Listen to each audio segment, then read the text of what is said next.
Once again, further order and direct as follows. 1. The Cabinet Secretary for Interior Coordination of National Government, in conjunction with the Chairperson of the Council of Governors, shall in 3 weeks convene an inclusive national consultative conference to review our national and county COVID-19 response so far, and together with all stakeholders, we chart Kenya's post-COVID future, because this is a future that we can see if we continue with our civic responsibility. Number 2,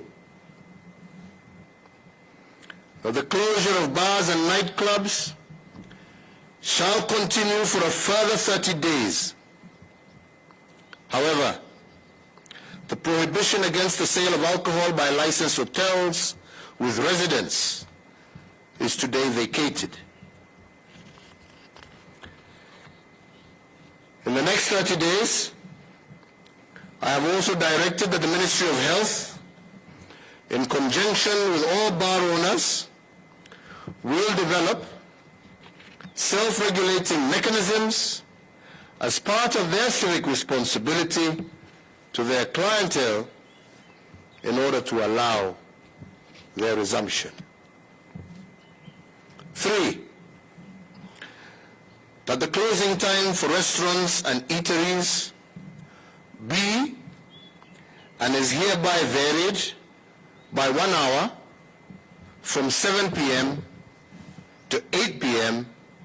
effective the 27th of August 2020. 4,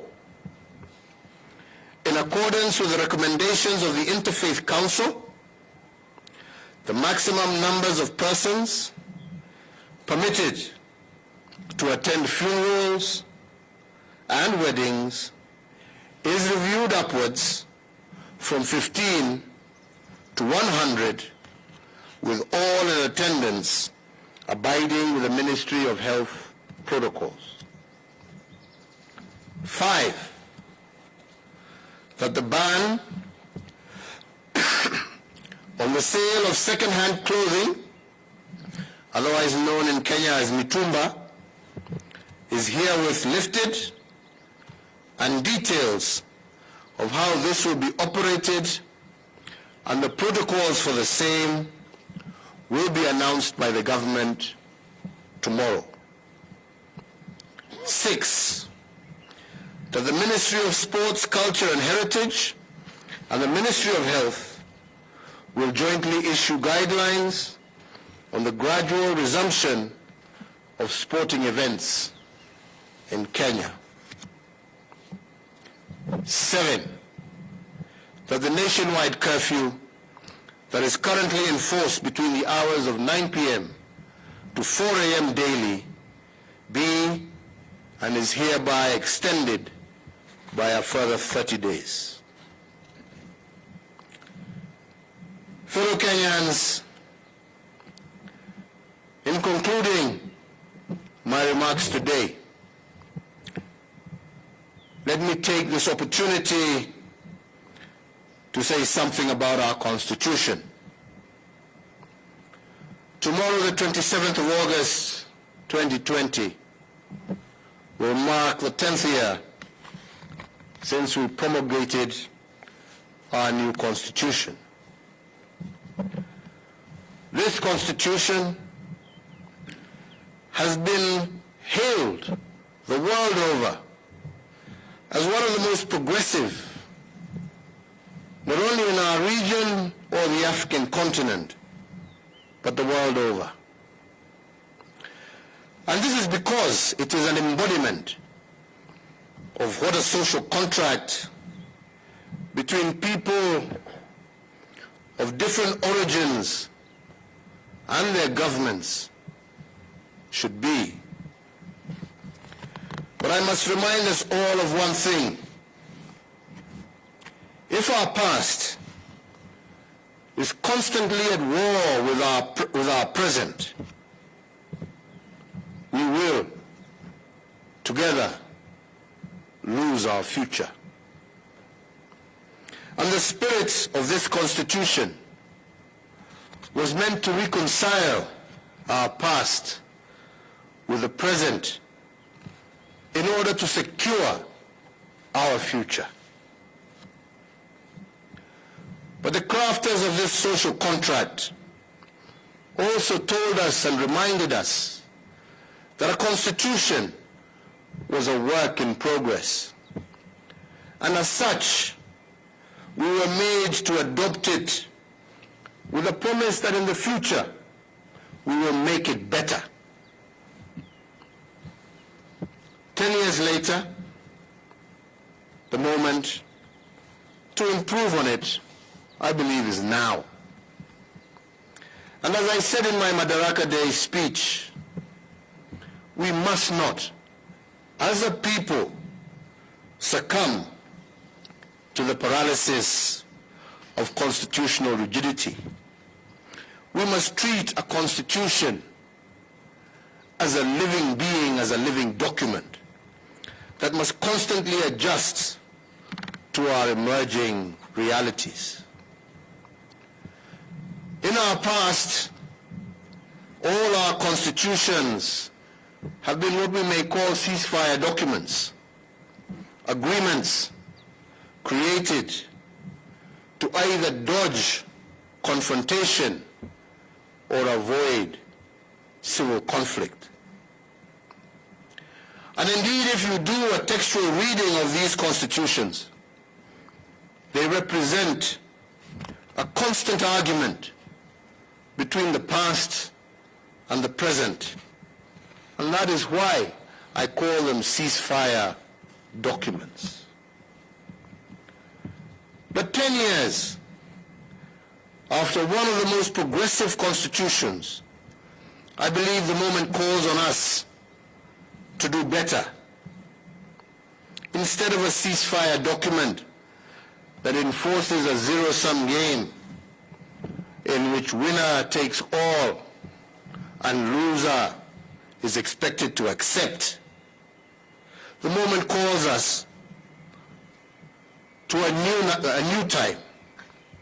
The moment calls us to create a constitutional order that will long endure and survive and not be a conflict-stopping constitution, but rather a future-building document. And on this, I want to emphasize to all of us that we must not go down a path of populism today, but let us choose a bold path, a path that will assure each and every Kenyan, regardless of where they come from, their social background, their ethnic background, their religious background, assure every Kenyan of sustained peace, security, and shared economic responsibility. Finally, fellow Kenyans, if we view our health crisis, indeed first and foremost, as a health crisis, but also switch our view and ask ourselves that this can also be looked at not just as a danger, but an opportunity, I do believe that we can completely rearrange our country. And we have seen it in the various new ways even we as government are reorganizing ourselves, in the manner in which this crisis has forced us to focus on the most disadvantaged in our country, in the health clinics that we are building in our informal settlements, in the roads that we are building in our informal settlements, where the majority of our people live, in the opportunities through Kazi Mtaani and many other government programs that we intend to initiate to support our young people in the manner in which we are also reorganizing our government to take advantage of digital technology in the performance of our work and in our outreach. I do believe we can rearrange our country. I do believe that it is possible and that our constitutional architecture can be not a conflict resolution document, but a document that lays the architecture of our future heritage. And indeed, as Abraham Lincoln once said, the only way a people or a nation can predict the future is to invent it themselves. We can invent together that future, and we want to do so through our actions of civic responsibility today. May God bless you all. May God continue to bless this great Republic of Kenya. Asanteni sana, twashukuru. Wagona, unataka kusema kitu? Your Grace, is there anything you may wish to add? Nyinyi nimesoma kwa niaba yenu. Yeah. So asanteni sana, Mungu awabariki, tumeshukuru. Na nimesema baada ya wiki 3 tutakuwa na mkutano mkubwa ambao utahusisha wawekadau wote, county governments, serikali kuu, makanisa, mamisikiti na maimamu wetu, wafanyi biashara, civil society na wale wote ambao wana nia njema kwa taifa lao la Kenya, kujadiliana yale ambaye tumeweza kutekeleza wakati huu mgumu wa COVID, na pamoja tupange yale ambaye tutatekeleza baada ya hii jangwa kutupita, na kujua ni kwa njia gani pamoja tutajiinua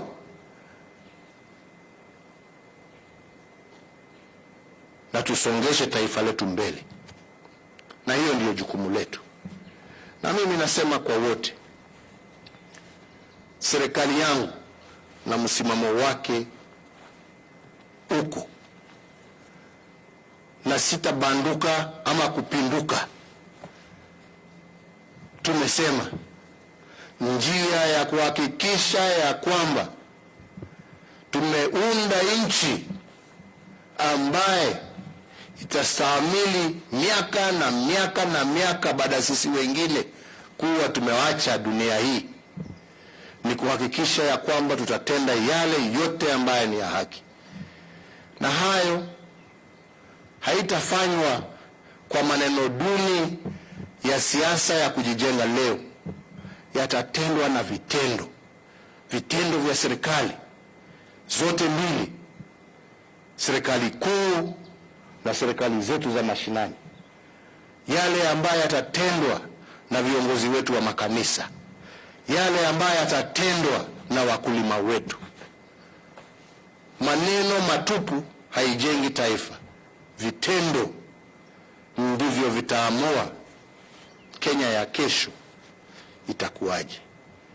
Wakenya tushirikiane, tupendane, tushikane, tuache chuki, tuache kutumia siasa kama mpira wapata nipotee. Tunataka sisi wote tupate. Tunataka sisi zote tuishi kwa amani. Tunataka sisi zote tuishi kwa umoja. Tukipigana na ufisadi, tupigane na ufisadi, na tupigane kwa njia haki.